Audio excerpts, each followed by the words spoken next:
छोड़ सतगुरु रामपाल जी परमेश्वर जी की जय हो।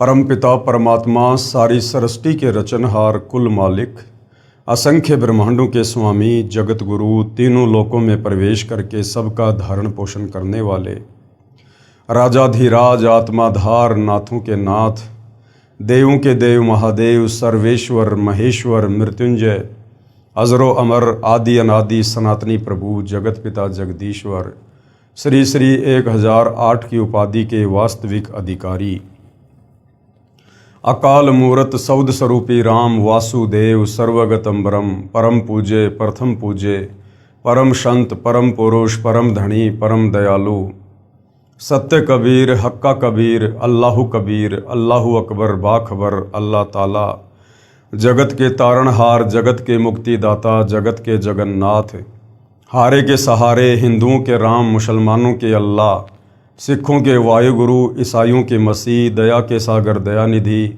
करुणा के सागर करुणानिधि स्वयंभू परिभू संकट मोचन कष्टहरण मंगलकरण दुख भंजन अविगत कबीर निर्विकार निर्विषम परमात्मा अलय अलेख सतगुरु आदि अनादि सतगुरु असली मर्यादा पुरुषोत्तम असली राम असली कृष्ण असली घनश्याम असली मुरारी राजाओं के राजा महाराजाओं के महाराजा शहंशाहों के शहंशाह सम्राटों के सम्राट भगवानों के भगवान अल्लाहों के अल्लाह प्रभुओं के प्रभु मसीहाओं के मसीह सच्चे वाहिगुरु बाबाओं के बाबा पीरों के पीर सेठों के सेठ जगत सेठ सावड़सा सेठ सर्वगुण संपन्न अनंत कोटि कलाओं के स्वामी अनंत कोटि ब्रह्मांडों के नायक योगियों में महायोगी ध्यानियों में महाध्यानी सिद्धों में परम सिद्ध ज्ञानियों में तत्व ज्ञानी ब्रह्म ज्ञानी महाज्ञानी परम ज्ञानी सर्वश्रेष्ठ ज्ञानी विज्ञानी युवा कबीर समर्थ कबीर असमवात अमित ओजा सच्चे रहनुमा करीम अल्लाह सुभान अल्लाह दुनिया के अंतिम पैगंबर 8 सितंबर 1951 से गांव धनाना जिला सोनीपत हरियाणा भारतवर्ष की पावन भूमि पे प्रकट रियल कल्कि भगवान श्री नारायण साकार हरि श्री बाबा साहिब नूर अनंत परमात्मा सच्चे दरवेश सच्चे बाखबर संत श्रोमणी सतगुरु रामपाल जी परमेश्वर जी के चरण कमल में आप और हम सभी भाई बहनों का अनंत कोटि दंडवत प्रणाम। सत्साई भाई और बहनों, बहुत बड़ी दया बहुत बड़ी मेहर पूज्य गुरुदेव भगवान की परमेश्वर रामपाल जी की, जिनके शुभ आशीर्वाद से विशेष आशीर्वाद से उन्हीं के सत्संगों का संग्रह पवित्र आध्यात्मिक पुस्तक ज्ञान गंगा के ऊपर वीडियो बनाने की श्रृंखला जारी है। इसी श्रृंखला में आज हमारा ये 35वें नंबर का वीडियो है। प्रत्येक वीडियो में पूज्य गुरुदेव भगवान के आशीर्वाद से हमें भक्ति मार्ग के विषय में शास्त्र अनुकूल साधना के विषय में बहुत कुछ जानने और समझने को मिल रहा है, जो जानने की इच्छा हमारी सदियों से थी।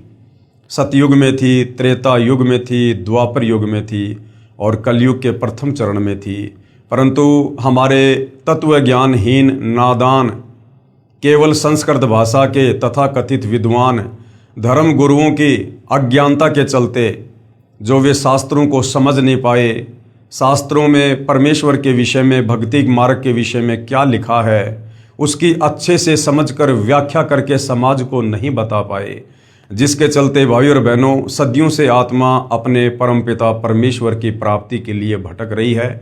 और हमारे जितने भी पूर्वज थे वो इन हमारे तत्व ज्ञानहीन नादान धर्म गुरुओं की नादानी के चलते आज प्रेत योनि में, भूत योनि में, नरक में, लक 84 योनियों में अपना कष्ट भोग रहे हैं।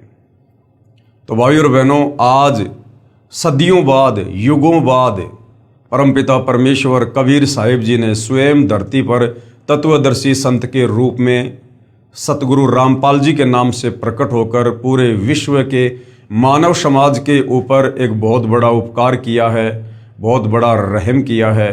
आज परमेश्वर इन सभी धर्मों के सभी धर्मशास्त्रों से हमें उनका वास्तविक सार ज्ञान निकाल कर दे रहे हैं। आज परमेश्वर रामपाल जी ने हमें सृष्टि रचना के विषय में बताया, समझाया।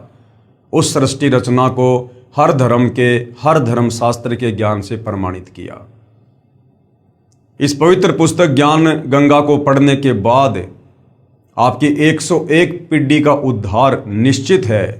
ये वचन स्वयं सतगुरु रामपाल जी परमेश्वर जी के हैं और कहते हैं, साध वचन पलटे नहीं चाहे पलट जाए ब्रह्मांड, साधु बोले सहज स्वभाव, साधु का बोला मिथ्या न जाए। क्योंकि यदि आप सर्वप्रथम इस सतज्ञान को निष्पक्ष होकर धैर्य के साथ रुचि लेकर पढ़ेंगे और सतगुरु रामपाल जी से दीक्षा लेकर अपनी आत्मा का कल्याण करवाएंगे, तो निश्चित ही आपका परिवार भी आप जी के ही पच्चीनों पर चलेगा और शास्त्र अनुकूल साधना करने के चलते वो भी आत्म कल्याण करवाएगा। तो भाइयों और बहनों, इसके लिए हमने सृष्टि रचना को समझना बहुत ज़रूरी है, क्योंकि सृष्टि रचना भक्ति मार्ग की मास्टर की है, नींव है भक्ति मार्ग की। तो जब तक सृष्टि रचना को हम अच्छे से नहीं पढ़ेंगे, हर धर्मशास्त्र से प्रमाणित करके जो सतगुरु रामपाल जी ने बता दिया है, जब तक उसको नहीं देखेंगे तब तक हम भक्ति मार्ग पर दृढ़ता के साथ आगे नहीं बढ़ सकते हैं। तो सृष्टि रचना को आप जब भी सतगुरु रामपाल जी के सत्संग सुनना शुरू करें, सर्वप्रथम 2, 4, 5 बार आप सृष्टि रचना को अवश्य सुनिए और पवित्र पुस्तकों से अवश्य पढ़िए। और ये सृष्टि रचना आपको विश्व में केवल सतगुरु रामपाल जी के सत्संगों से सुनने को मिलेगी या उन्हीं के कर कमल से लिखित पवित्र पुस्तकों से मिलेगी।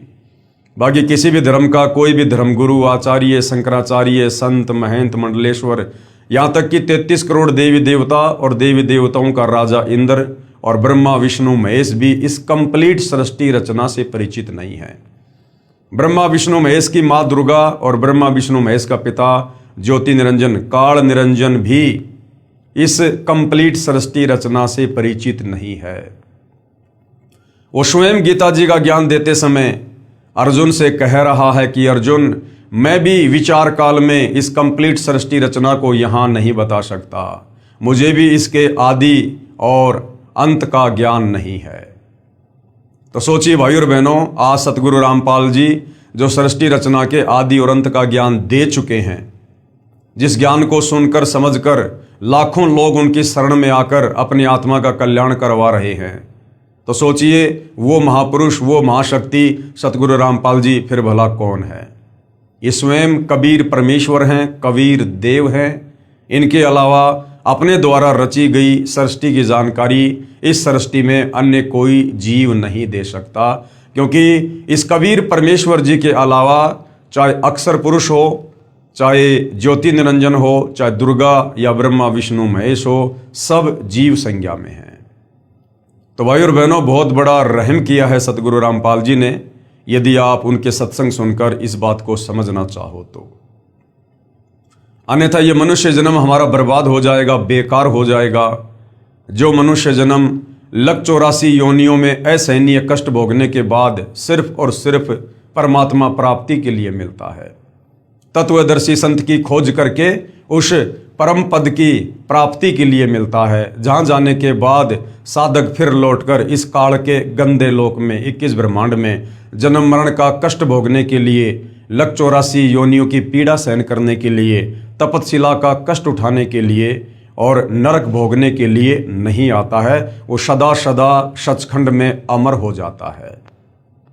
तो भाइयों और बहनों, वैसे तो पवित्र पुस्तक ज्ञान गंगा के ऊपर कंप्लीट वीडियो बन चुके हैं, क्योंकि उसके बाद कुछ भाई बहनों के इंटरव्यू हैं, जिन भाई बहनों ने सतगुरु रामपाल जी की शरण प्राप्त करके और अकल्पनीय लाभ इस भक्ति मार्ग से उठाए हैं।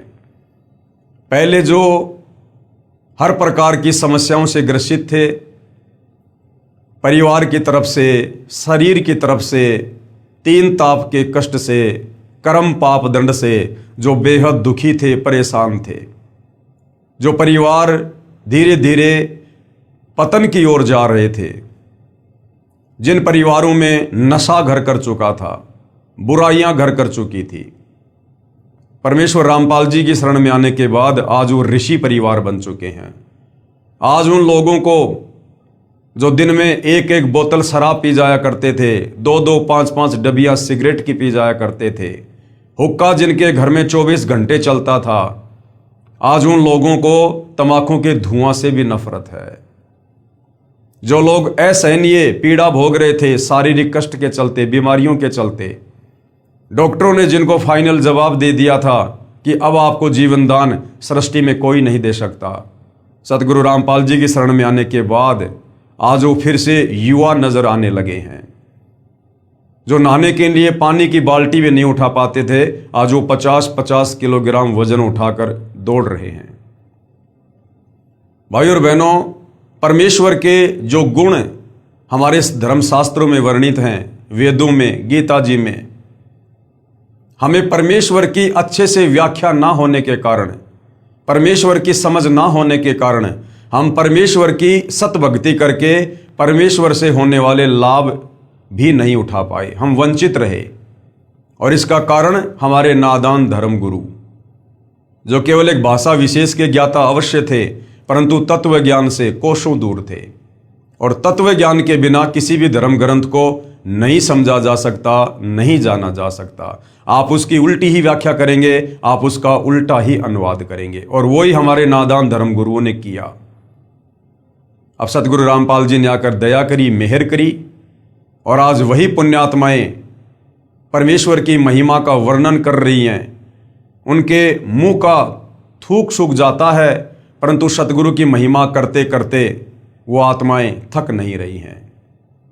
तो उन्हीं में से कुछ आत्माएं हैं जिन्होंने सतगुरु रामपाल जी से उपदेश प्राप्त करने के बाद जो जो आध्यात्मिक लाभ शास्त्र अनुकूल साधना करने के चलते उठाए हैं, वो स्वयं अपने मुख से उनका वर्णन करते हैं, ताकि अन्य भाई बहनों को भक्ति करने की प्रेरणा हो।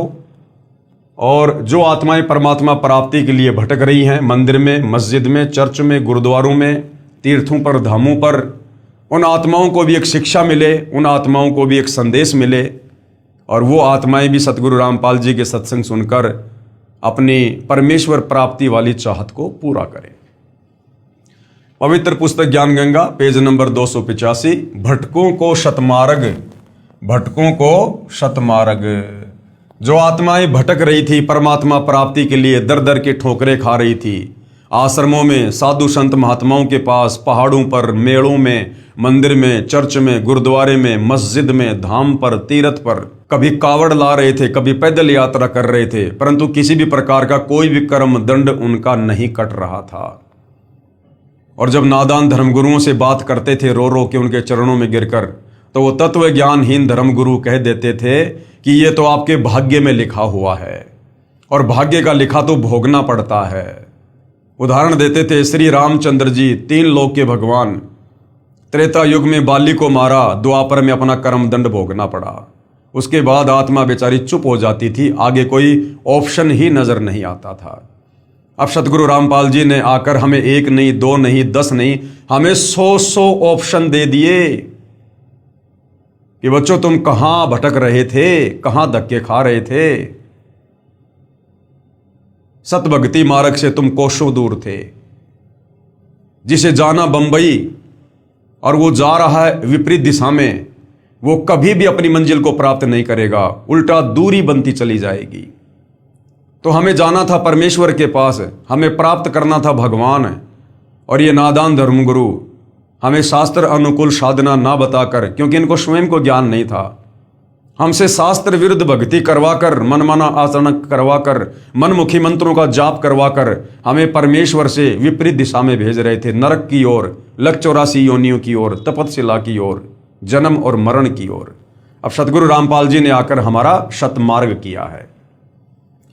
बहन ईशवंती की दर्द भरी आत्मकथा। मैं भगतमती ईशवंती सतगुरु रामपाल जी के पंथ में, यथार्थ 13वें कबीर पंथ में नाम उपदेश लेने के बाद भगत जो होता है उसको भगत कहा जाता है, और जो बहन होती है उसको भगतमती कहा जाता है। मैं भगतमती ईशवंती देवी, पत्नी श्री भगत सुरेश दास अहलावत, पुत्र श्री प्रताप सिंह अहलावत, पाना गंजा, गांव डिग्गल, जिला झज्जर में रहती हूँ। ये कंप्लीट एड्रेस और लास्ट में मोबाइल नंबर इसलिए दिए जा रहे हैं ताकि किसी को कोई शंका हो, अगर ये बनावटी कहानी लगे तो वो स्वयं वहां जाकर कन्फर्म कर सकता है, मोबाइल पर बात करके कन्फर्म कर सकता है। हे बंदी छोड़ सतगुरु रामपाल जी। बंदी छोड़ का मतलब होता है जो महापुरुष, जो परमेश्वर हमें इस काल के द्वारा लगाए गए कर्म बंधनों से छुड़वाकर हमारी आत्मा का मोक्ष करवा दे, उसको कहते बंदी छोड़। और मेरा परिवार आपके चरणों की धूल है। आपने हमें वो सुख दिया जिसकी हम अपने इस जीवन में कभी कल्पना भी नहीं कर सकते थे। आज मैं अपनी आप बीती यहां लिख रही हूं, जिसकी आपने हम पर कृपया बख्शी है, ताकि हमारी इस दुख भरी कहानी को पढ़कर हमारे की तरह दुखी परिवार भी आपके आशीर्वाद से कल्याण करवा सकें। हमारा जीवन बिल्कुल अंधकारमय था। अगर आपके चरणों में नहीं आते तो आज हम जीवित नहीं होते। यजुर्वेद में लिखा है कि कबीर परमेश्वर अपने साधक को जो मृत्यु के निकट पहुंच चुका हो, या मृत्यु शैया पर हो, या धर्मराज के दरबार में खड़ा हो, उसको धर्मराज के दरबार से छुड़वाकर 100 वर्ष की उम्र प्रदान करता है। यदि उसके अंग भंग हों तो परमेश्वर उसको स्वस्थ आंखें देता है, उसके अंगों को परमेश्वर पुनः जीवित करता है। ये परमेश्वर के गुण हैं। वो भक्ति करने वाले को, अंधे को आंख देता है, कोढ़ी को काया देता है, बांझ को पुत्र देता है, निर्धन को माया देता है, रोगी को स्वस्थ शरीर देता है। लेकिन हम सदियों से भक्ति कर रहे हैं, परंतु इस प्रकार के लाभ हम कभी भी प्राप्त नहीं कर पा रहे थे, क्योंकि हम शास्त्रों के विरुद्ध धर्मगुरुओं के कहने पर मनमाना आचरण कर रहे थे। और गीता अध्याय 16 श्लोक 23 और 24 के अनुसार जो व्यक्ति शास्त्र विधि को त्याग कर मनमाना आचरण भक्ति करता है, उसकी ना कोई परम गति होती है, ना वो सिद्धि को प्राप्त होता है, ना उसके कार्य सिद्ध होते हैं। मैं असाध्य रोग से पीड़ित थी। मेरा भाई भापड़ौदा निवासी ओम प्रकाश पुत्र श्री दयानंद राठी, जो हरियाणा पुलिस में नौकरी करता था, वो भी इसी बीमारी से मृत्यु को प्राप्त हो गया था। मैं भी इस स्टेज पर पहुंच चुकी थी। मैं इस हालत में पहुंच चुकी थी कि हाथ पैर बिल्कुल लकवे ग्रस्त जैसे हो गए थे। आवाज निकलनी बंद हो गई थी। जगह जगह डॉक्टरों व शाणों को दिखाया, लेकिन सब जगह निराशा ही हाथ लगी। मेरे पति इतनी शराब पीते थे कि जब घर आते तो बच्चे डर के मारे चारपाई के नीचे छुप जाते थे। घर के बर्तन तक शराब के लिए बेच डाले और सिर पर कर्जा चढ़ा लिया। अब सोचो भाई और बहनों, घर की मुख्य स्त्री इस कदर बीमारी से ग्रस्त, ना मुंह से आवाज निकाल रही है, लकवे जैसी हालत हो गई, मृत्यु शैया पर, और जिसका पति रोजाना शराब पीता है, नशे में धुत अपने बच्चों को मारता है। बच्चे अपने बाप से डरकर चारपाई के नीचे छुप जाते हैं। जिन बच्चों ने अपने पिता को देखकर खुशी जाहिर करनी होती है कि पिताजी आएंगे, फल फ्रूट लाएंगे, और जिस बाप ने शाम को घर आकर अपने बच्चों को गले लगाना चाहिए, वो बच्चे अपने पिता के डर से और चारपाई के नीचे छुप रहे हैं। सोचिए उस परिवार की क्या हालत होगी। पड़ोसी भी तंग थे। एक दिन तो नशे की हालत में ये मुझको उठाकर डालान पाने के कुएं में डालने चल पड़ा था। महापाप ओपरी हवा ने कहा कि किसकी क्या पोरस चलेगी, यानी किसकी क्या मजाल, मैं इस घर को बर्बाद करके छोड़ूंगा। मेरे भाइयों ने मेरे ऊपर ढेर सारा पैसा शाणों व डॉक्टरों के चक्कर में बर्बाद कर दिया, लेकिन मुझे कोई फायदा नहीं हुआ। मेरा पति शराब पीता था तथा बच्चे छोटे छोटे थे। ससुराल में कोई सहारा नहीं था। मेरा भाई सुखवीर जो डीटीसी में ड्राइवर है, उसने परम पूज्य सतगुरु रामपाल जी महाराज से नाम उपदेश ले रखा है। उसने कहा कि बहन को सतगुरु रामपाल जी महाराज से नाम उपदेश दिलवा देते हैं, मरना तो इसको है ही, ये आखिरी उपाय कर लेते हैं। इस पर मेरे पिताजी श्री दयानंद राठी ने कहा कि क्या कोई नाम उपदेश से ठीक होता है। इस पर मेरे भाई ने इन सब को नाम उपदेश की महिमा के बारे में समझाया। इसके बाद सब ने कहा कि देख लेते हैं।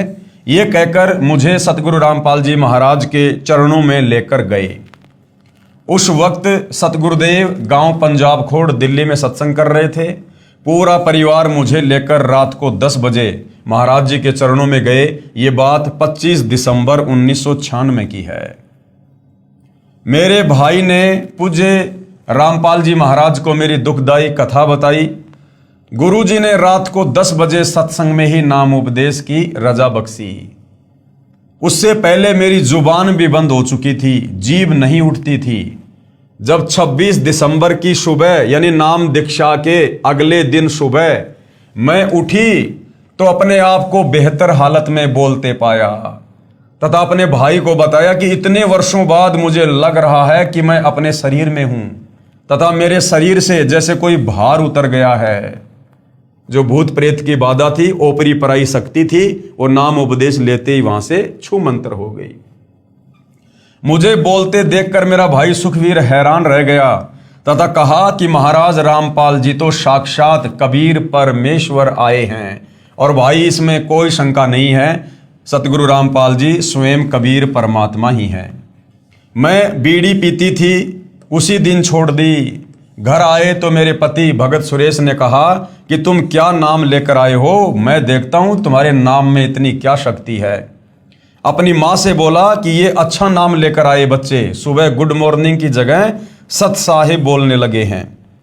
भगत सुरेश 1 साल तक ऐसे ही शराब पीता रहा तथा घर में झगड़ा करता रहा, लेकिन बहन ईश्वंती मर्यादा में रहकर अपनी भक्ति पर अडिग रही। एक दिन यह बंदी छोड़ कबीर साहेब, कौन बंदी छोड़ कबीर साहेब, जो एक काल्पनिक फोटो हम गूगल पर देखते हैं, जो कबीर जी के नाम से आप जी को मिल जाएगी, दाढ़ी और मूछ वाली। एक दिन यह बंदी छोड़ कबीर साहेब, गरीबदास जी साहेब व सतगुरुदेव सतगुरु रामपाल जी महाराज की तस्वीरों को तोड़ने के लिए खड़ा हो गया। तब मैंने हाथ जोड़कर बंदी छोड़ से प्रार्थना की, सतगुरु रामपाल जी से प्रार्थना की कि आप ही इनकी बुद्धि को कंट्रोल में कर सकते हैं। तब बंदी छोड़ आपने ही इनको ऐसा चमत्कार दिखाया कि मेरे पति सुरेश ने पूजा स्थल पर वापस फोटो रख दिए तथा उल्टे पांव जाकर दंडवत प्रणाम किया। सतगुरु रामपाल जी प्रकट हो गए, फोटो से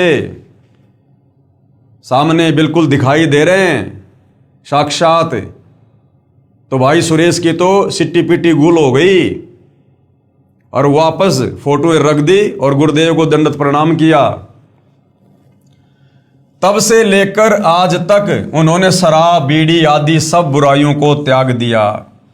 इन सब का गवाह पाना गंजा व डिगल गांव है। मुझे पुनर्जन्म मिला देखकर मेरे दुख में दुखी मेरे भाई राजेंद्र सिंह राठी डीएसपी हरियाणा व भाई प्रेम प्रकाश राठी एडवोकेट दिल्ली सहित पूरे परिवार ने भी नामदान ले लिया। नाम उपदेश लेने के बाद कबीर परमेश्वर ने यानी सतगुरु रामपाल जी ने ऐसे ऐसे सुख दिए जिसकी कल्पना भी नहीं की जा सकती। हमारी भैंस ने सर्प खा लिया था, यानी भैंस ने जो सर्प होता है सांप, उसको खा लिया। भैंस का बिल्कुल बुरा हाल था। डॉक्टर को दिखाया तो उन्होंने बताया कि इसने कोई जहरीली वस्तु खा ली है तथा 10 इंजेक्शन लगा दिए। अगले दिन भैंस की आंखों से नीला पानी बहना शुरू हो गया, यानी जहर का असर हो गया तथा भैंस अंधी हो गई। डॉक्टर भी हाथ खड़े कर गए। तब रात में शौपन में, अब ध्यान देना भाइयों, तब रात में शौपन में सतगुरुदेव रामपाल जी भगवान नजर आए। उन्होंने भैंस के शरीर पर हाथ फेरा। सुबह उठे तो हमने तथा पड़ोसियों ने अपनी आंखों से भैंस के मुंह में सांप को देखा तथा उसको निकाला। अब चाहते तो सतगुरु रामपाल जी बिना शौपन में दर्शन दिए भी भैंस को स्वस्थ कर सकते थे, सांप को बाहर निकाल सकते थे, लेकिन इस प्रकार के हल्के फुल्के चमत्कार परमात्मा जी इसलिए दिखाते हैं ताकि भक्ति करने वाली भगत आत्मा को विश्वास हो कि वास्तव में ये यहाँ हमारा नुकसान होना था, लाखों रुपयों का भैंस मरनी थी, लेकिन आज मैं गुरुदेव भगवान की शरण में हूँ, इसलिए मेरे परमेश्वर की रजा से हमारी भैंस स्वस्थ हुई है। तो इस प्रकार के छोटे मोटे चमत्कार गुरुदेव अपने भक्तों के विश्वास को बनाए रखने के लिए करते हैं। भैंस स्वस्थ हो गई तथा पूरा दूध देने लग गई। ऐसे ऐसे पता नहीं कितने सुख आपने हमें दिए। कल तक हमारे पास 10 रुपए तक नहीं थे। अब जिस परिवार में पिता शराब पीता हो, माता बीमार पड़ी हो और कोई खैर खबर लेने वाला नहीं, तो उस परिवार में 10 रुपए कहाँ मिलेंगे। लेकिन आज उन्हीं खेतों में धन उपजता है तथा किसी के आगे हाथ फैलाने की जरूरत नहीं पड़ती। पड़ोसी कहते हैं कि तुम्हारे गुरुजी ही तुम्हारे लिए राम हैं। अरे सतगुरु रामपाल जी तो पूरे विश्व के लिए राम हैं। राम राम शब जगत बिखाणे, आदि राम कोई बिरला जाने। अज्ञानियों द्वारा बहकाया हुआ भोला भाला समाज क्या जाने आपकी महिमा को। सतगुरु रामपाल जी महाराज के विरोधी तो सिर्फ कीचड़ उछालना ही जानते हैं। जिसके साथ गुजरती है वही बता सकता है उसको आपसे क्या कुछ मिला है। हम आपसे यही प्रार्थना करते हैं कि हमें अपने चरणों में ही रखना तथा आप हजारों वर्ष ऐसे ही दुखियों का सहारा बने रहें। सतगुरु रामपाल जी भगवान पूर्ण परमात्मा के अवतार आए हैं। अब देखो भाइयों और बहनों, ये बहुत समय पहले की इन भाई बहनों की आत्मकथाएं हैं। ये 1996 की बात है। सन 1994 में सतगुरु रामपाल जी ने अपना यथार्थ पंथ शुरू किया और शुरुआत में जो आत्मा सतगुरु रामपाल जी की शरण में आई थी वो ज्ञान को समझकर कम, और जो सतगुरु रामपाल जी ने उनको लाभ दिए थे अपनी तरफ से आशीर्वाद देकर अपने कोटे से, उन सुखों को देखकर आत्माएं ज़्यादा जुड़ी हुई थी। तो उस समय तक आत्माएं सतगुरु रामपाल जी को पूर्णतया कबीर परमेश्वर नहीं मान पा रही थी, केवल कबीर जी का भेजा हुआ संत मान रही थी। इसलिए भाई बहन बीच बीच में इस प्रकार की बातें बोल देते हैं कि सतगुरु रामपाल जी महाराज पूर्ण परमात्मा के अवतार हैं, जबकि सतगुरु रामपाल जी किसी भी पूर्ण परमात्मा के अवतार नहीं हैं। सतगुरु रामपाल जी स्वयं ही पूर्ण परमात्मा हैं। ये स्वयं ही सतलोक से चलकर इस पृथ्वी पर अवतरित होते हैं। अवतार केवल काल भेजता है। 21 ब्रह्मांड का स्वामी ज्योति निरंजन भेजता है अवतार, क्योंकि वो नहीं आ सकता, क्योंकि उसको श्राप लगा हुआ है। वो अपने काल रूप में किसी को दर्शन नहीं देता, उसकी मजबूरी है। इसलिए वो ब्रह्मा विष्णु महेश में प्रेरणा करके और यहां पर अवतार भेजता है। लेकिन कबीर परमेश्वर को कोई श्राप नहीं है। कबीर परमेश्वर समर्थ हैं, सर्वशक्तिमान हैं। इस परमेश्वर ने किसी को भी सतलोक से अवतार बनाकर भेजने की आवश्यकता नहीं पड़ती है। जिसका काम उसी को साजे और करे तो मूर्ख बाजे। काल लोक में कर्म बंधनों में जकड़ी हुई आत्माओं को कबीर परमेश्वर के अलावा सतलोक से आई हुई कोई आत्मा नहीं छुड़वा सकती है। इसलिए कबीर परमात्मा जी सतलोक से चलकर स्वयं ही तत्वदर्शी संत का रूप धारण करके इस पृथ्वी पर प्रकट होते हैं, लीला करते हैं। ये वेद साक्षी हैं, ये गीता जी साक्षी है। आपका नाम लेने के बाद हमारे घर में इतना सुख मिला परमेश्वर, जो कि हम वर्णन नहीं कर सकते। फिर भी वर्णन करने की कोशिश कर रही हूं। मैंने आपसे सन 1996 में नाम उपदेश लिया। उसके करीब 1.5 साल के बाद एक घटना घटी जो इस प्रकार है। एक रात मुझे ये सब दिखाई पड़ा कि मैं गांव में शमशान पूछ रही हूं कि कहाँ है। मुझे बताया व दिखाया कि आपने कल यहां पर आना है। यानी बहन ईश्वंती की मृत्यु थी, परंतु सतगुरु रामपाल जी की शरण में आने से परमेश्वर ने उसकी मृत्यु टाल दी। क्योंकि वेदों में परमेश्वर की महिमा लिखी है कि सत भक्ति करने वाले साधक की परमात्मा उम्र बढ़ा देता है। वह मुंडान पाने का शमशान था। जब सुबह हुई तो मुझे हैजा हो गया। मुझे इतना ज़्यादा सिर में दर्द हो गया कि टक्कर मारकर मर जाऊं। मौत के सभी कारण पूर्ण हो गए। डॉक्टर को बुलाया गया तो उन्होंने इंजेक्शन लगाया। उसके बाद डॉक्टर ने बताया कि यह तो मर चुकी है। उसके बाद 4 दूत दिखाई दिए। फिर उन्होंने मुझे दोनों तरफ से पकड़ लिया और बोले कि हमें भगवान ने भेजा है, आपको लेकर जाएंगे, आपका समय पूरा हो गया है। मैंने कहा कि मेरे गुरुजी नहीं लेकर जाने देंगे। फिर उन्होंने कहा कि आपके गुरुजी क्या करेंगे, आपका समय पूरा हो गया है। हम ऐसा करेंगे कि आपके हाथ से ही आपकी मौत करवा देंगे। यमदूतों ने कहा कि तुम्हारे गुरुजी क्या कर लेंगे, हम तुम्हारे हाथों से तुम्हारी मौत करवा देंगे। यानी तू अपने हाथों से अपना गला दबाएगी हमारी शक्ति से। उसके बाद मेरे दोनों हाथों ने गले को बड़ी जोर से दबाया, जिससे मेरे प्राण आंखों में आ गए। मैं किसी से बोल नहीं सकी। बंदी छोड़ कहते हैं कि आजम तेरे घटने घेरे, तू राम कहन नहीं पावेगा।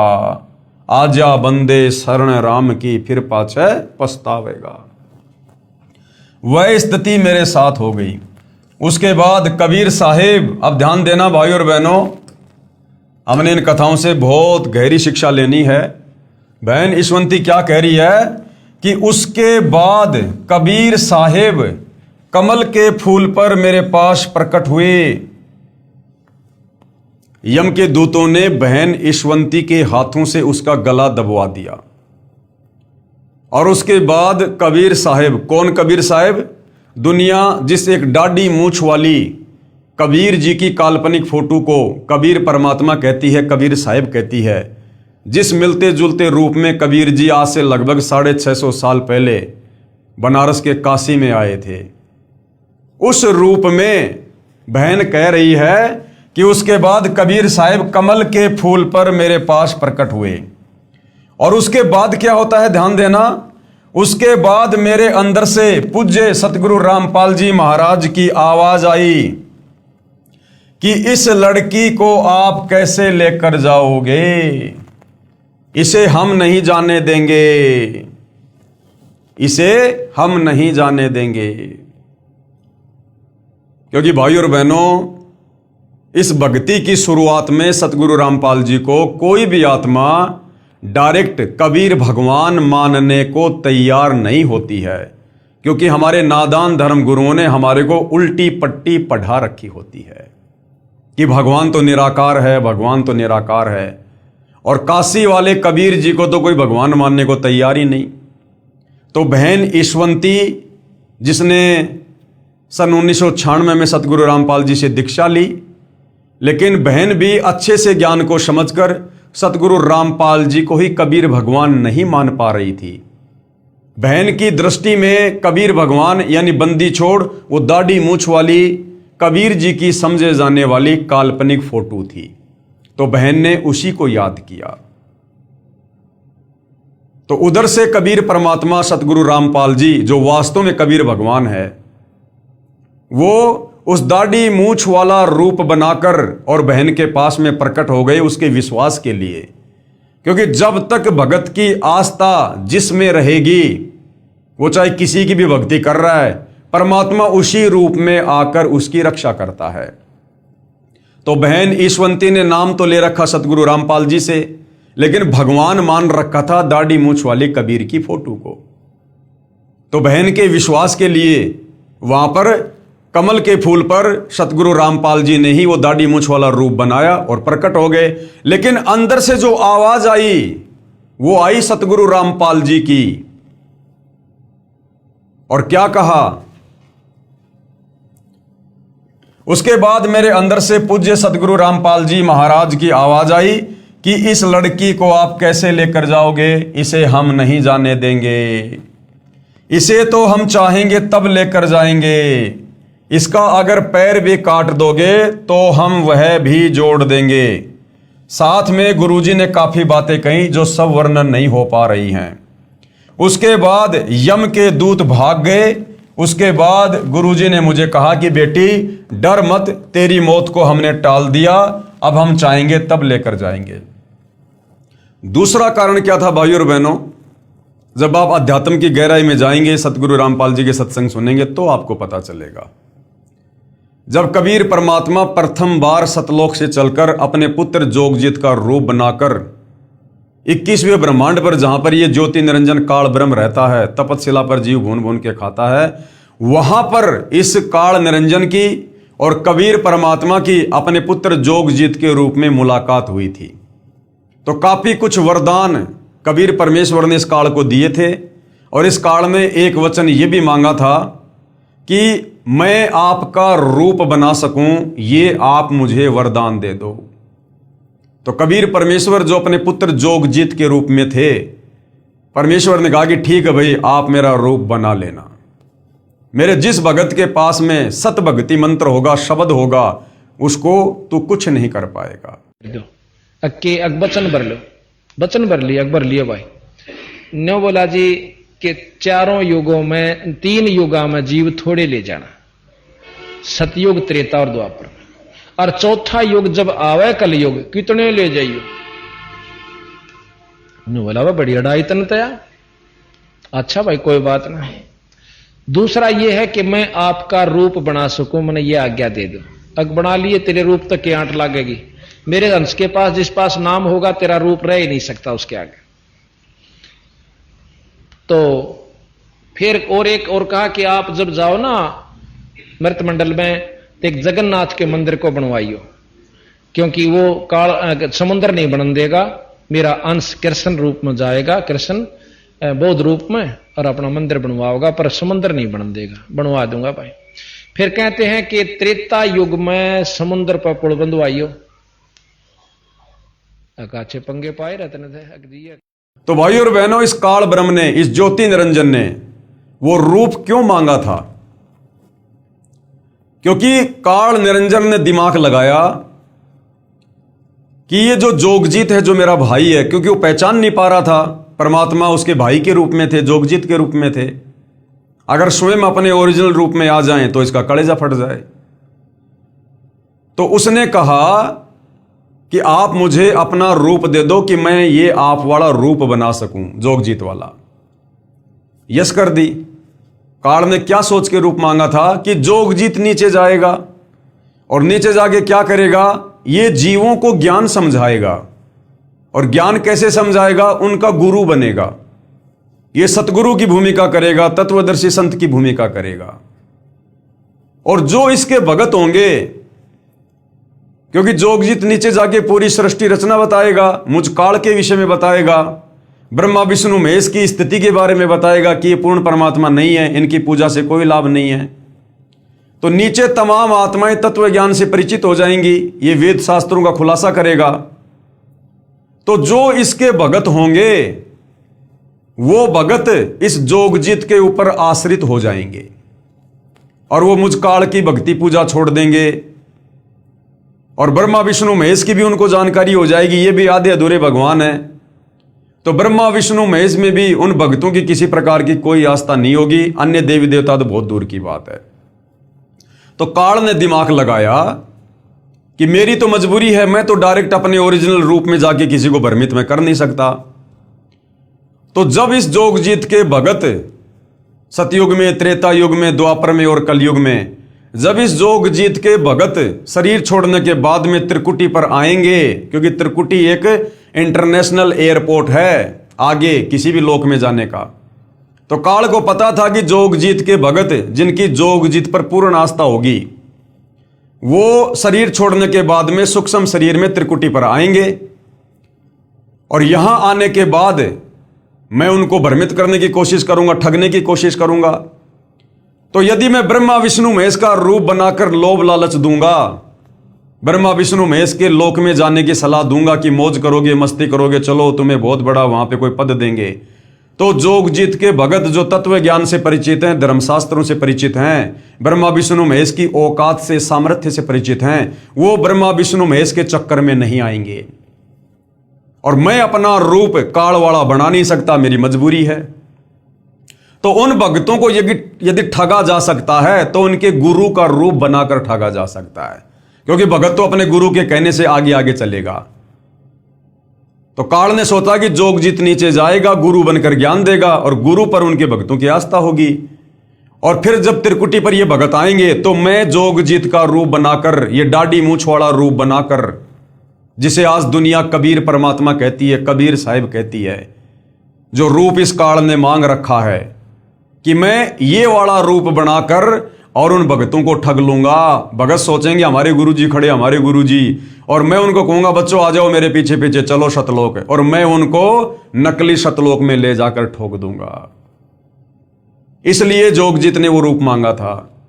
तो यहां बहन ईश्वंती के पास में, क्योंकि अब हमने दूसरे पहलू से विचार करना है, तो बहन ईश्वंती के पास में उसके प्राण लेने के लिए वो काल जोगजीत का रूप बनाकर, जिसको दुनिया कबीर जी समझ रही है, दाढ़ी मूछ वाली फोटो, उस रूप में आया उसके प्राण लेने के लिए, ताकि ईश्वंती उसे परमात्मा समझकर, कबीर साहिब समझकर और उसके साथ साथ चली जाए और काल उसे अपने जाल में फंसा ले, लक 84 में डाल दे। तो जैसे ही बहन ईश्वंती ने देखा क्योंकि उसकी आस्था उस फोटो में थी कि कबीर जी यही हैं दाढ़ी मूंछ वाले, वो उसी को पूजा करती थी। गुरु जी को केवल अपना गुरु जी माना करती थी, सतगुरु रामपाल जी को। तो बहन ईशवंती ने देखा कि बंदी छोड़ आ गए, कबीर साहब आ गए भाई। लेकिन वो उस समय काल था, बंदी छोड़ के रूप में, जोगजीत के रूप में, दाढ़ी मूंछ वाले रूप में, क्योंकि उसने वरदान मांग रखा है। तो वो कुछ कहता उससे पहले सतगुरु रामपाल जी, रियल कबीर अंतर्यामी परमात्मा, बहन ईशवंती के अंदर से आवाज देते हैं और उस दाढ़ी मूंछ वाले कमल के फूल पर बैठे हुए काल को, जो कि कबीर के रूप में था, क्या कहा? उसके बाद मेरे अंदर से पूज्य सतगुरु रामपाल जी महाराज की आवाज आई कि इस लड़की को आप कैसे लेकर जाओगे? अब किसको कह रहे हैं सतगुरु रामपाल जी अंदर से आवाज करके? बहन ईशवंती को कौन दिखाई दे रहा था? वो दाढ़ी मूंछ वाला, वो कबीर जिसमें काल था। सतगुरु रामपाल जी कह रहे हैं आप इस लड़की को कैसे लेकर जाओगे? मैं नहीं लेकर जाने दूंगा। कि इस लड़की को आप कैसे लेकर जाओगे? इसे हम नहीं जाने देंगे, इसे तो हम चाहेंगे तब लेकर जाएंगे। इसका अगर पैर भी काट दोगे तो हम वह भी जोड़ देंगे। साथ में गुरुजी ने काफी बातें कही जो सब वर्णन नहीं हो पा रही हैं। उसके बाद यम के दूत भाग गए, उसके बाद वो भाग गए सारे के सारे वहां से। उसके बाद गुरुजी ने मुझे कहा कि बेटी डर मत, तेरी मौत को हमने टाल दिया, अब हम चाहेंगे तब लेकर जाएंगे। इसलिए भाई और बहनों, सतगुरु रामपाल जी के पंथ में यदि वास्तव में पूर्ण मोक्ष प्राप्त करना है तो उस दाढ़ी मूंछ वाली कबीर की समझे जाने वाली काल्पनिक फोटो को हमने अपने घर से, अपने घट से, अपने दिलो दिमाग से डिलीट करना पड़ेगा, निकालना पड़ेगा। क्योंकि देखो अब हम बच्चे नहीं हैं, हमें सतगुरु रामपाल जी ने अच्छे से सारा ज्ञान समझा दिया है। अब हमारे को कॉमन सेंस भी होनी चाहिए, कुछ बातें हमारे को कॉमन सेंस से भी समझ में आनी चाहिए। देखो शुरुआत में स्वयं कबीर भगवान होते हुए भी और सतगुरु रामपाल जी ने आप और हमसे भक्ति करवाने के लिए उस दाढ़ी मूंछ वाली काल्पनिक कबीर की समझे जाने वाली फोटो को कबीर भगवान की फोटो बताकर आप और हमसे भक्ति करवाई। यदि गुरुजी शुरुआत में कह देते कि मैं ही कबीर हूं, 650 साल पहले धानक रूप में काशी में मैं ही आया था, तो भाई और बहनों 1994 में कोई भी सतगुरु रामपाल जी की इस बात पर यकीन नहीं करता और कोई उनके सत्संग सुनना भी पसंद नहीं करता कि ये देखो गांव दनाने का रामपाल जाट, ये कल का लड़का हमारी आंखों के सामने पैदा हुआ है और ये अपने आप को कबीर भगवान कहता है। अरे पाखंड की भी हद होती है। इस प्रकार के मन में पता नहीं क्या क्या कुविचार उत्पन्न होते, तो हम सतगुरु रामपाल जी के सत्संग सुनना भी पसंद ना करते, उनको अहंकारी समझकर अपनी नादानी के चलते। तो आप और हमें भक्ति पर लगाने के लिए सतगुरु रामपाल जी ने उस फोटो का सहारा लिया। अगर सतगुरु रामपाल जी वेदों से दिखाते कि देखो भाई परमात्मा का नाम है कबीर देव, कबीर परमात्मा, कबीर साहेब जो 650 साल पहले आए थे, ये कबीर भगवान है, और यदि फोटो ना दिखाते तो भाई और बहनों हम उनसे सवाल करते कि गुरुजी आपने वेदों में दिखाया कि कबीर देव ही परमात्मा है। कौन कबीर देव? जो चारों युगों में आता है, जो 650 साल पहले भी आए थे बनारस में। तो गुरुजी उनका कोई फोटो बताओ, उनकी कोई शक्ल दिखाओ भगवान की, ताकि हम उनकी पूजा करें। अगर गुरुजी कह देते कि बेटा वो तो 650 साल पहले आए थे, और 650 साल पहले बेटा ना तो कोई मोबाइल था, ना कोई कैमरा था, ना कोई वीडियो रिकॉर्डिंग का सिस्टम था, तो मैं फोटो कहां से दिखाऊं मैं? तो हम क्या कहते पता है? अच्छी बात कर रहे हो गुरुजी, अरे रामचंद्र जी त्रेता युग में लाखों साल पहले आए, श्री कृष्ण जी द्वापर युग में 5000 साल पहले आए, और देखो गुरुजी आज उनकी कितनी सुंदर सुंदर फोटोएं आपको लाखों मिल जाएंगी। और कबीर जी तो 600 साल पहले आए थे, फिर उनकी फोटो क्यों नहीं हो सकती? तो बताओ हम नादान आत्माओं को क्या समझाते गुरुदेव? तो वे तो अंतर्यामी है, उनको तो पता था। इसलिए गुरुदेव भगवान ने उस काल्पनिक फोटो को हमारे सामने रख दिया, जो कि हाथ से बनाया गया एक चित्र है, और कहा कि यो कबीर भगवान है, ताकि हम गुरुदेव के सत्संग सुने, उनसे उपदेश लें और उस फोटो को भगवान मानकर शत भक्ति शुरू करें।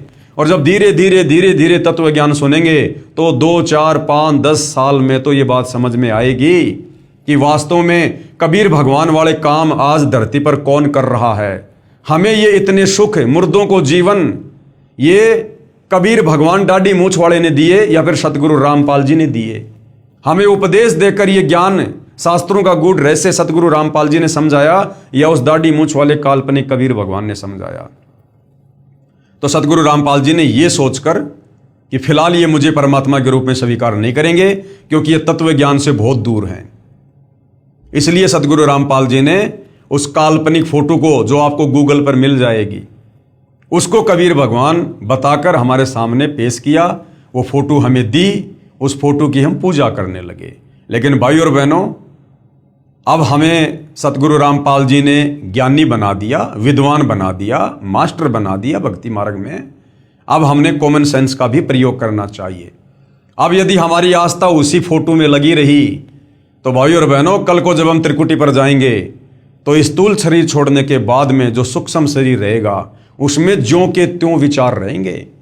अगर हमने उसी दाढ़ी मूछ वाले को भगवान माना, यदि हमारी जरा भी आस्था उस दाढ़ी मूछ वाली फोटो में रही कि ये कबीर भगवान है, तो वो काल त्रिकुटी पर वही रूप बना के आएगा दाढ़ी मूछ वाला, जो ईशवंती बहन के पास में कमल के फूल पर बैठकर आया था काल, और हमें ठग ले जाएगा। हम उसको भगवान मानकर आंख बंद करके उसके पीछे पीछे चले जाएंगे कि आओ बच्चों चलो शतलोक में, बैठो विमान में, और ठोक देगा नकली शतलोक में। फिर हमारी एक भैंस जिसका ब्याने का समय नजदीक था, वो एक दिन बिल्कुल बुत की तरह हो गई, अकड़ गई, टाइट हो गई।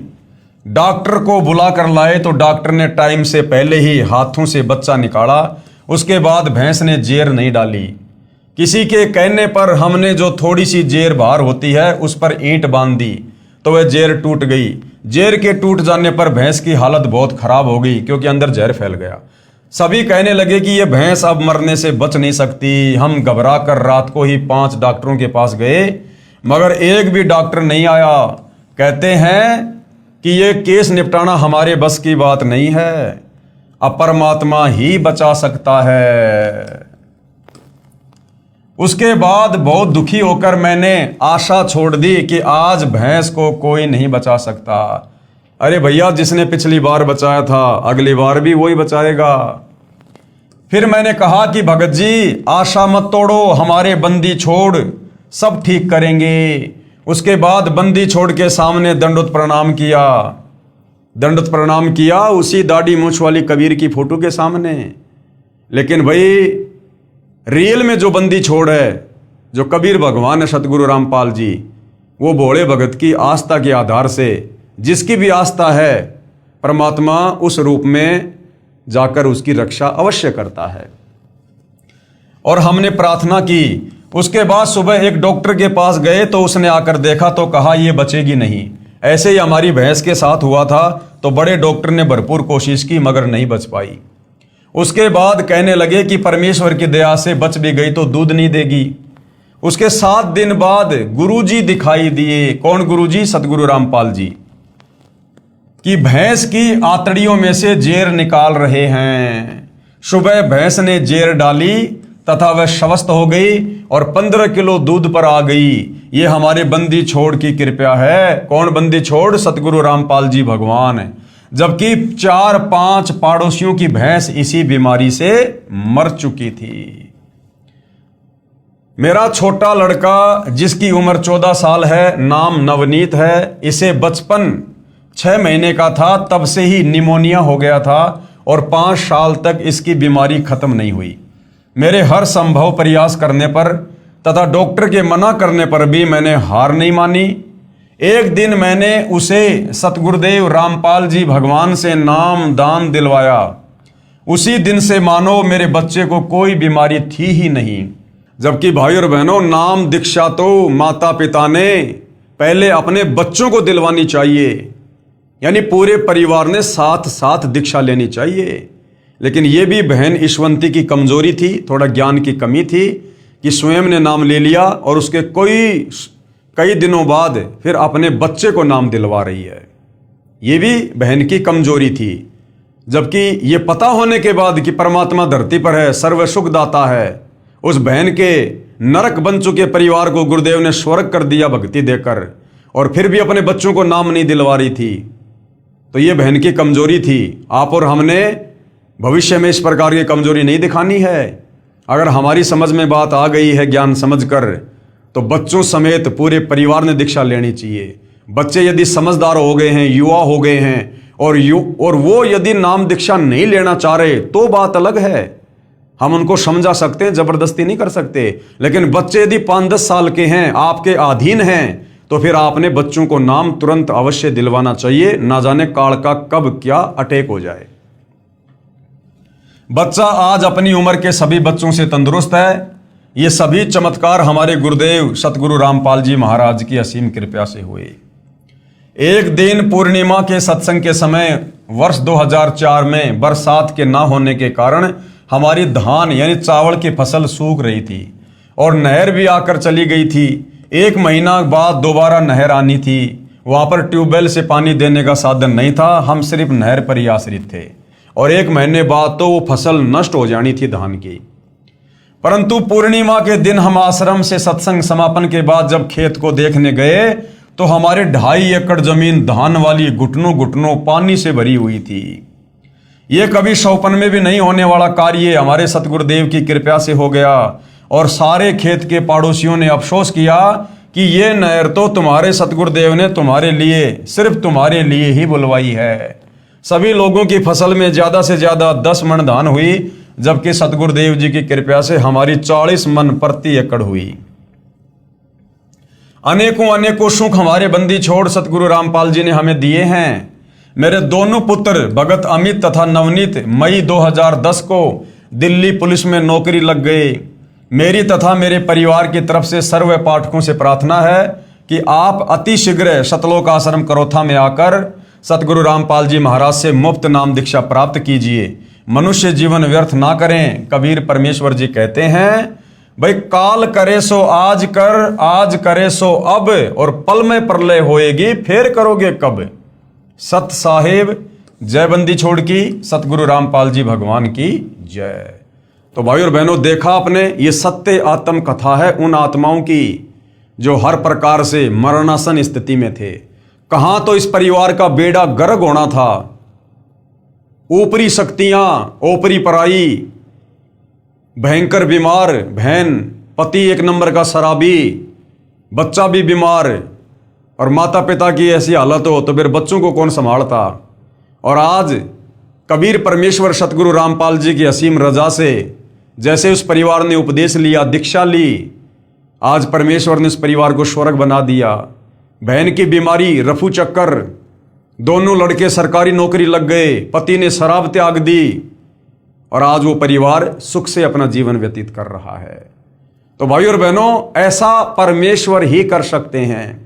प्रारब्ध में लिखे कष्टों को सतगुरु के अलावा, कबीर भगवान के अलावा दूसरा कोई समाप्त नहीं कर सकता। कहते माशा घटे ना तिल बदे विधाता लिखे जो लेख।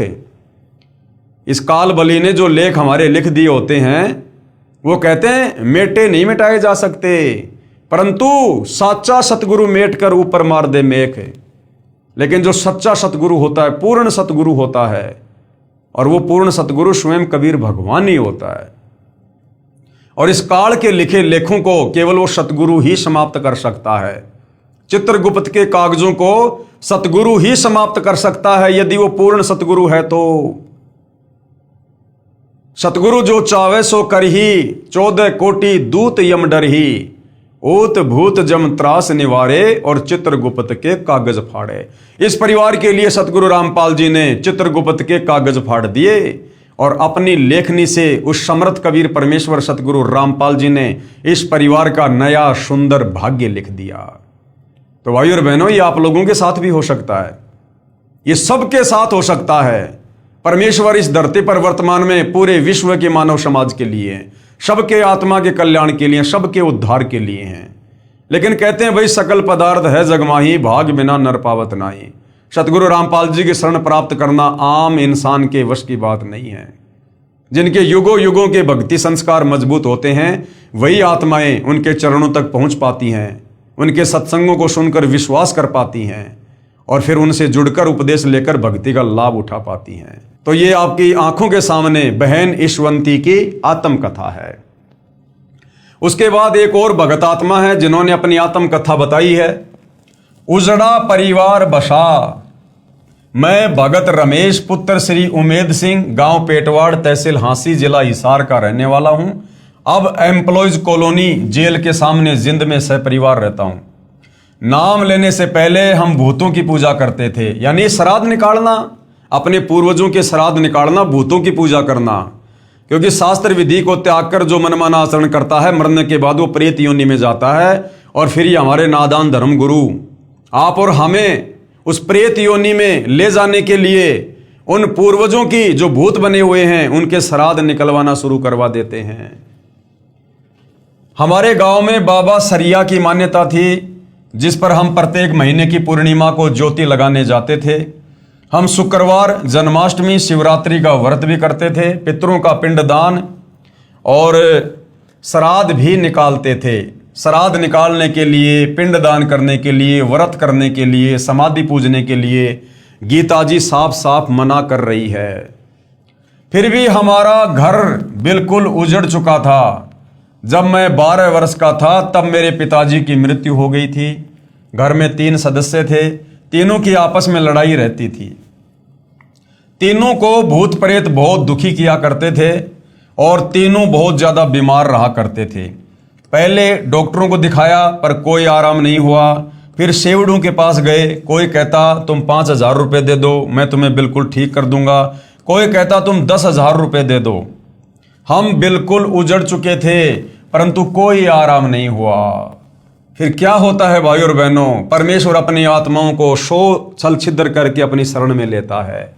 मेरे रिश्तेदार भगत रघुवीर सिंह, गांव कोतकला वाले के बार बार कहने से मेरी माता जी ने सन 1996 में सतगुरु रामपाल जी महाराज से नाम ले लिया। मेरी पत्नी को 5 वर्ष उपरांत भी कोई संतान उत्पन्न नहीं हुई थी। मेरी माता जी के कहने से मेरी पत्नी ने भी सतगुरु रामपाल जी महाराज से नाम ले लिया। नाम दान लेते ही 1 वर्ष के अंदर मेरी पत्नी ने एक लड़के को जन्म दिया।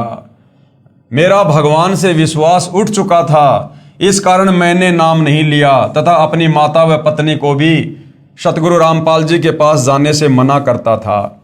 मेरा लड़का जो 15 दिन का था बहुत ज्यादा बीमार हो गया। डॉक्टरों ने कह दिया कि यह लड़का सुबह तक मर जाएगा, इसे ले जाओ। शाम को एक भगत ने बंदी छोड़ सतगुरु रामपाल जी महाराज के बारे में बताया कि आश्रम जिंद में आए हैं, वे पूर्ण संत हैं और वे ही इस बच्चे को ठीक कर सकते हैं। हम डॉक्टरों और सेवड़ों के पास जा जाकर थक चुके थे। मेरा भगवान से विश्वास उठ गया था। मैंने उस भगत को मना कर दिया, किंतु उसने दोबारा फिर प्रार्थना की कि वे स्वयं बंदी छोड़ भगवान ही धरती पर आए हुए हैं, यदि वे दया कर दें तो ये लड़का ठीक हो सकता है। अब देखो भाई और बहनों, भगत जो होता है वो अपने गुरुजी के प्रति श्रद्धावान होता है और होना भी चाहिए। तो उस समय जो भगत थे, सतगुरु रामपाल जी से उपदेश प्राप्त थे, वो बार बार कहा करते थे कि सतगुरु रामपाल जी खुद ही बंदी छोड़ हैं, सतगुरु रामपाल जी खुद ही कबीर भगवान है, धरती पर आए हुए हैं। परंतु हृदय से माना नहीं करते थे, केवल कहा करते थे क्योंकि उनको लाभ हुए, उनको सुख हुए, लेकिन वो हृदय से उनको बंदी छोड़ माना नहीं करते थे। क्यों? अगर वो हृदय से सतगुरु रामपाल जी को ही कबीर भगवान मानते तो उन भक्तों के घरों में आज भी वही दाढ़ी मूंछ वाली कबीर की काल्पनिक फोटो पूजा स्थल पर आपको लगी हुई मिल जाएगी। इसका मतलब अभी भी आस्था भगवान के रूप में उस दाढ़ी मूंछ वाली फोटो में ही है।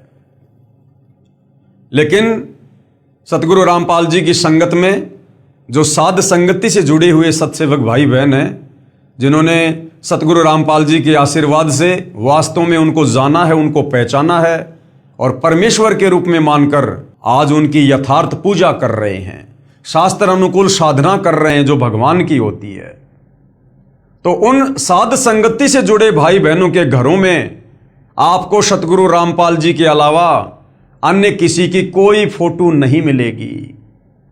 क्योंकि उन साध संगति से जुड़े भाई बहनों ने अपने गुरुदेव को ज्ञान आधार से और हृदय से बंदी छोड़ के रूप में स्वीकार कर लिया है कि एक साधे सब सदे, सब साधे सब जाए, माली सींचे मूल को फले फूले अगाए।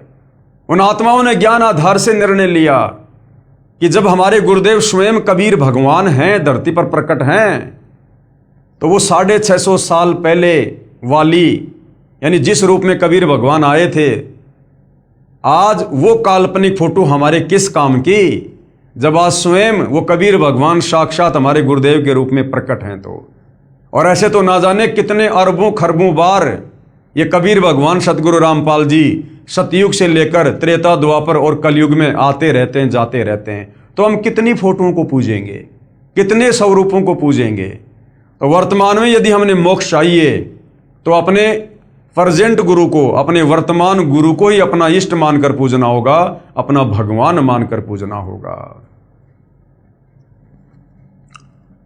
उन्होंने फिर प्रार्थना की कि वे स्वयं बंदी छोड़ भगवान ही आए हुए हैं, यदि वे दया कर दें तो ये लड़का ठीक हो सकता है। उस भगत के इतने विश्वास के साथ कहने पर मैंने अपनी माता जी को अनुमति दे दी। मेरी मां ने लड़के को ले जाकर सतगुरु रामपाल जी महाराज के चरणों में रख दिया और रोते हुए प्रार्थना की कि महाराज जी, ये बच्चा मर चुका है, अब आप ही इसे ठीक कर सकते हो। तब बंदी छोड़ सतगुरु रामपाल जी महाराज ने कहा कि कबीर परमेश्वर की रजा से ये ठीक हो जाएगा।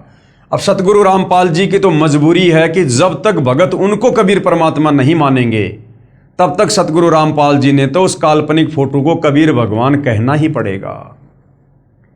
तो सतगुरु रामपाल जी ने कहा कि कबीर परमेश्वर की रजा से ये ठीक हो जाएगा। अगले दिन जब बच्चे को मरना था वह ठीक हो गया। बोलो बंदी छोड़ सतगुरु रामपाल जी भगवान की जय हो। हमारा उजड़ा हुआ घर बंदी छोड़ सतगुरु रामपाल जी महाराज की कृपा से दोबारा बस गया। अगर वो लड़का मर जाता तो उस लड़के का पिता अपनी मां को और अपनी पत्नी को घर में भक्ति नहीं करने देता कि क्या कर लिया तुमने नाम दीक्षा लेकर, कह रहे थे कि भगवान है भगवान है। तो सतगुरु रामपाल जी ने उन दोनों आत्माओं को भक्ति मार्ग पर लगाए रखने के लिए और धीरे धीरे उस नादान प्राणी को भी नास्तिकता से आस्तिक बनाने के लिए अपनी तरफ से उस बच्चे को जीवित किया। इतना चमत्कार देखकर भी पाप कर्मों की वजह से मैंने नाम नहीं लिया और पहले वाली पूजा तथा भूतों की पूजा ही करता रहा। अब सोचिए, लड़का मर जाता तो वो कैसे नाम दीक्षा लेता, घर वालों की भक्ति और छुड़वा देता, जो बच्चा जिंदा होने के बाद भी सतगुरु रामपाल जी की भक्ति नहीं कर पा रहा और भैरव भूत की भक्ति में लगा हुआ। हमारे घर पर बंदी छोड़ गरीबदास जी महाराज की वाणी का पाठ सतगुरु रामपाल जी महाराज करते थे और मैं बाहर जाकर शराब पीता था। फिर 1 वर्ष बाद एक दिन हमारे घर पाठ हो रहा था, तब शाम को बंदी छोड़ सतगुरु रामपाल जी महाराज ने सत्संग किया। तब मैंने सत्संग सुना और नाम भी ले लिया। फिर हमारे घर में दुख नाम की चीज नहीं रही। मेरी माता जी ने किसी के बहकावे में आकर नाम खंडित कर दिया। कुछ समय बाद सन 2000 में मेरी माँ को अचानक पैर में जलन होने लगी।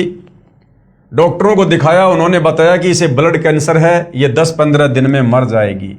अगर पीजीआई चंडीगढ़ में ले जाओगे तो वहाँ 1.5 लाख रुपए लगकर ये ज़्यादा से ज़्यादा 1 साल तक जीवित रह सकती है, परंतु दर्द कम नहीं होगा। बंदी छोड़ सतगुरु रामपाल जी महाराज ने बताया कि आपकी माता जी ने नाम खंडित कर दिया है, यानी मर्यादा तोड़ दी। जैसे बिजली का बिल ना भरने से, कनेक्शन कट जाने से बिजली से मिलने वाला लाभ बंद हो जाता है, उसे फिर सुचारू करवाना पड़ता है। मेरी माता जी ने अपनी गलती की क्षमा याचना की। महाराज जी ने दोबारा नाम दिया तथा सिर पर हाथ रखा। सिर पर हाथ रखते ही पैर की जलन व दर्द खत्म हो गया। भाई सतगुरु जो चावे सो कर ही भरम पड़ो मत कोई, सेऊ धड़ पर शीश चढ़ाया पाछे करी रसोई। तो सतगुरु रामपाल जी तो कुछ भी करने में समर्थ हैं। फिर लगभग 2 वर्ष के बाद जाड़ पड़वाने की वजह से जाड़ में से खून निकलने लगा। यानी भाई और बहनों, हमारे ऊपर पिछले जन्मों के पापों का इतना वजन है, इतना बोझ है, हम युगों युगों से मनुष्य जन्म प्राप्त करके और इतने कुकर्म कर चुके हैं कि हमारे संचित कर्म अब हमें परेशान करते हैं। तो जीव पर कितनी आपत्तियां। सोचिए, अगर ये बहनें सतगुरु रामपाल जी की शरण में ना होती तो इनके साथ में क्या होता। इनका जीवन शेष नहीं था, जो उपदेश लेने के बाद भी इनके पाप कर्म इतना दबाव दे रहे हैं। डॉक्टर ने दवा दी और टांके भी लगाए, परंतु खून निकलना बंद नहीं हुआ। फिर डॉक्टर ने इसकी बीमारी चेक की और बताया कि इसके ब्लड कैंसर है और अब वह फूट चुका है, अब यह ठीक नहीं हो सकती, इसे घर ले जाओ, ये खून निकलने से 2 दिन में मर जाएगी। फिर अगले दिन इसके पेशाब और लैट्रिन से भी खून आना शुरू हो गया। तब मैंने सतगुरु रामपाल जी महाराज को फोन से बताया कि डॉक्टर ने कहा है कि ये 2 दिन में मर जाएगी। तब सतगुरु रामपाल जी महाराज ने कहा कि बंदी छोड़ जो करेंगे ठीक करेंगे। फिर अगली रात को 2 बजे यमदूत लेने के लिए आए। यानी भाई और बहनों, उस भगत की माता जी का आगे जीवन शेष नहीं था। और ये दास बार बार आप लोगों को कहता है कि सतगुरु रामपाल जी ने हजारों नहीं बल्कि लाखों भक्तों का, भाई बहनों का जीवन एक्सटेंड कर रखा है। उनकी श्वासें अपनी तरफ से बढ़ाई हुई हैं। ये परमेश्वर के गुणों में है, उनके लक्षणों में है, अन्यथा हम भक्ति नहीं कर सकते। ये सतगुरु रामपाल जी भगवान हमें अपनी शरण में लेकर, काल के बंधन से छुड़वा कर, जमानत लेकर तब हमसे भक्ति करवाते हैं, पल पल अपनी नजरों में रखकर। अन्यथा इस काल के लोक में ब्रह्मा विष्णु महेश भी एक मंत्र नहीं जप सकते जो सत्य मंत्र है। इस काल के 21 ब्रह्मांड में ब्रह्मा विष्णु महेश भी सत्य नहीं कह सकते। और आज सतगुरु रामपाल जी के भगत सीना ठोक कर सत्य का प्रचार कर रहे हैं। और ये काल दूर खड़ा खड़ा देख रहा है, जो ब्रह्मा विष्णु महेश को भी जो है उनके पैर नहीं जमने दे रहा। इतनी प्रबल शक्ति है 21 ब्रह्मांड की ये ज्योति निरंजन काल। और आज सतगुरु रामपाल जी के जो मर्यादित भगत हैं, ये उनके 100 कदम भी नजदीक नहीं फटकता। इतना डरता है कबीर भगवान सतगुरु रामपाल जी से। काल जो पीसे पीसना जोरा है पणिहार, ये 2 असली मजदूर हैं मेरे साहिब के दरबार। मेरी मां ने कहा कि तेरे पिताजी वे 10 वर्ष पहले गुजर चुके थे, मुझे लेने के लिए आए हुए हैं। वो भूत बना हुआ था, वो भूत बना हुआ था, शास्त्र विरुद्ध साधना करके मरने के बाद में भूत बना हुआ था। अब वो उसको लेने के लिए आया था। इतना कहते कहते वह यमदूत मेरी मां के अंदर प्रवेश कर गया और कहने लगा कि मैं इसे लेकर जाऊंगा। यानी बाद में उसकी मां ने बताई सारी हकीकत जो सूक्ष्म रूप में उसको दिखाई दे रही थी। इसका समय पूरा हो चुका है, मेरे को चाय पिलाओ। तब हमने उसके लिए चाय बनाने के लिए रखी ही थी। यानी इनकी माताजी बोल रही थी, वो यम के दूत यानी उसका जो पिता था जो भूत बन चुका था, उसकी मां के अंदर सूक्ष्म रूप में प्रवेश करके उसकी मां के मुख के माध्यम से बोल रहा था, मेरे को चाय पिलाओ। तब हमने उसके लिए चाय बनाने के लिए रखी थी। इतने में वह यम के दूत कहने लगा कि पता नहीं तुम्हारे घर में कितनी बड़ी शक्ति है, वह मुझे मार रही है, मैं यहां और नहीं रुक सकता। शब्द शक्ति यानी सतगुरु रामपाल जी की शक्ति सूक्ष्म रूप में उन यमदूतों की पिटाई कर रही थी। मुझे जल्दी से चाय पिलाओ, मैं जा रहा हूं। और गर्म चाय ही पी गया। जाते हुए कहने लगा कि तुम्हारे घर में पूर्ण परमात्मा खड़े हैं, पूर्ण परमात्मा, मैंने इसे नहीं ले जा सकता। यह कहते हुए वह चला गया। 1 मिनट के बाद ही खून बिल्कुल बंद हो गया। जीभ और दांत जो काले हो चुके थे बिल्कुल साफ हो गए। और बंदी छोड़ सतगुरु रामपाल जी महाराज की कृपा से वह पूरी तरह से पहले से भी स्वस्थ हो गई। परमात्मा कबीर साहिब जी ने मेरी माता जी की 5 वर्ष आयु बढ़ा दी। 24 जुलाई 2005 को शत भक्ति करके शतलोक प्रस्थान किया। बोलो बंदी छोड़ सतगुरु रामपाल जी महाराज की जय। सत साहिब। भाई और बहनों, परमात्मा ने केवल 4-5 साल ही उम्र क्यों बढ़ाई? 24 जुलाई 2005 तक की उम्र क्यों बढ़ाई? क्योंकि भाई और बहनों, शुरुआत में आत्माएं ज्ञान आधार से नहीं जुड़ी हुई थी। बस उन सुखों को देख देख कर घर में बेटा हो गया, फसल बढ़िया हो गई, कैंसर ठीक हो गई, जलन ठीक हो गई। इन चीजों को देखकर लोग सतगुरु रामपाल जी से जुड़े हुए थे। और जब तक आप ज्ञान को आधार बनाकर नहीं जोड़ोगे, आप कभी भी डगमग हो जाओगे। तो सतगुरु रामपाल जी को पता था, अंतर्यामी भगवान को, कि 12 जुलाई 2006 को तो करोथा कांड होगा। और करोथा कांड के बाद उस आत्मा के मन में दोष आना था। वो सारी भक्ति कमाई गुरु में दोष देख के नष्ट करने वाली थी, बर्बाद करने वाली थी भक्ति छोड़कर। तो परमेश्वर ने उस आत्मा को 4-5 साल की उम्र बढ़ा के उससे भक्ति करवा दी। और करोथा कांड होने से पहले पहले उस आत्मा का शरीर भी छुड़वा दिया, ताकि उसकी भक्ति सुरक्षित रहे और उस आत्मा को तुरंत दूसरा मनुष्य जन्म मिल जाए और फिर से किसी भगत के घर में जन्म लेकर अपने आगे की भक्ति शुरू कर दे। तो ये अंतर्यामी परमात्मा भाई और बहनों, ये अध्यात्म के डॉक्टर हैं। इनको पता है किस आत्मा का किस प्रकार से इलाज करना है। तो इनकी शरण में आने के बाद फिर भगत की नहीं चलती है, कोई मीन मेक नहीं चलती है। यदि भगत ने अपने आप को गुरुदेव के चरणों में सरेंडर कर दिया, ज्ञान को समझ लिया, तो भगत का काम है मर्यादा में रह के भक्ति करना, सत्य कहना, सत्य के मार्ग पर चलना, अपने गुरु जी के पद चिन्हों पर चलना। बाकी काम फिर पूर्ण ब्रह्म परमेश्वर सतगुरु रामपाल जी का होता है। तो भाई और बहनों, ये जो आपने 2 आत्म कथाएं सुनी हैं, लास्ट में इन्होंने अपना मोबाइल नंबर दिया है, भगत रमेश दास, मोबाइल नंबर इतना है। ये बिल्कुल सत्य हैं, इनमें कोई मीन मेख नहीं है, किसी को झूठ बोलने का कोई शौक नहीं है। यदि आपको लगता है कि झूठ है तो सतगुरु रामपाल जी का ज्ञान सुनो, और यदि आपको ऐसा कोई रोग है, कोई परेशानी है, तो सतगुरु रामपाल जी से उपदेश लेकर उनके द्वारा बताई गई शास्त्र अनुकूल भक्ति को मर्यादा में रहकर करो, उन मंत्रों का जाप करो। जो लाभ इन आत्माओं को हुए आपको भी होगा। परमात्मा इनका कोई रिश्तेदार थोड़ी था, परमात्मा तो सबका है, हम सभी उसके बच्चे हैं। लेकिन शास्त्र विरुद्ध साधना करने के चलते, गीता और वेदों के विरुद्ध, कुरान शरीफ, कुरान मजीद, तोरे, जबूर, इंजिल, ये गुरु ग्रंथ साहिब, बाइबल, इन तमाम धर्म ग्रंथों के विपरीत साधना करने के चलते, उन नादान धर्म गुरुओं के कहने पर आप और हम परमात्मा की भक्ति से होने वाले लाभों से वंचित हैं। वरना परमेश्वर तो भाई खड़ा खड़ा लाभ देता, खड़ा खड़ा जो इन परिवारों को दिया। तो भाई और बहनों, इसी प्रकार से कुछ और आत्माएं हैं जिन्होंने इस पुस्तक में आगे अपनी सत्य आत्म कथा लिखवाई है, जो लाभ उनको सतगुरु रामपाल जी से उपदेश लेने के बाद प्राप्त हुए हैं। तो उनका भी हम जिक्र करेंगे। तो आज की वीडियो में केवल इतना ही। कल परमेश्वर के आशीर्वाद से फिर सेवा में हाजिर होंगे। तब तक पूज्य गुरुदेव भगवान हम सबको आज्ञा दे, आशीर्वाद दे, सद्बुद्धि दे, हमारा मार्गदर्शन करे, भ्रमने भटकने से बचाए।